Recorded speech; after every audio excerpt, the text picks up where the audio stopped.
Hey filmmakers and drone pilots, today we're going to talk about the DJI Mavic 2 Pro and its ability to shoot slow motion 120 frames per second. So is the footage good? Is it usable? Or is it total garbage?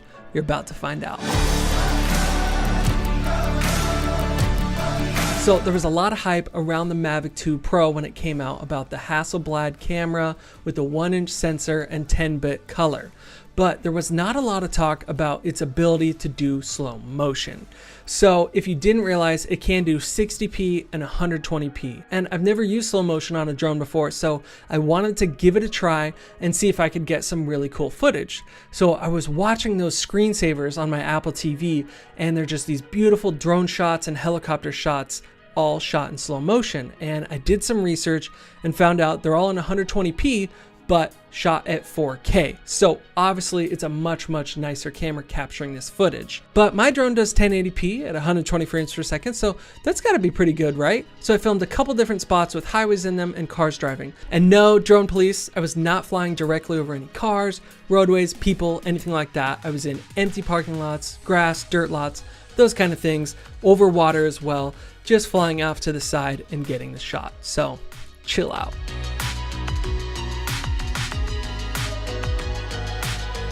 Once I had all the footage, I took it home and started uploading it to my computer and watching it back, and I was very surprised.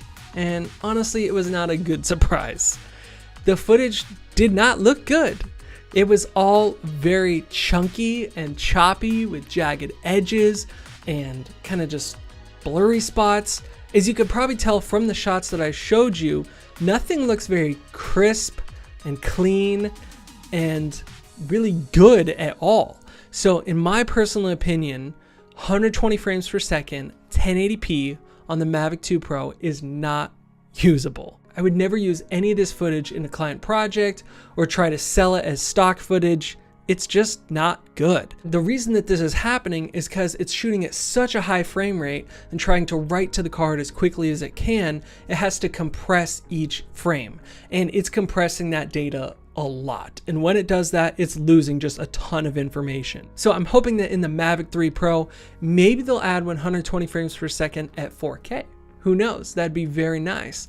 But at this point, I think it's kind of just a selling gimmick for them. They just thought, hey, we could add the spec. It's not gonna look great, but maybe it'll convince someone to buy the drone, and it's there, but no, it's really not usable. So for now, I'm gonna stick to shooting 24 frames per second, full 4K on my drone because I love the way it looks. And guys, if you wanna learn how to light and shoot better videos, hit subscribe right now. I have a ton more videos coming out on shooting, editing, everything like that. All right, I'll see you in the next video.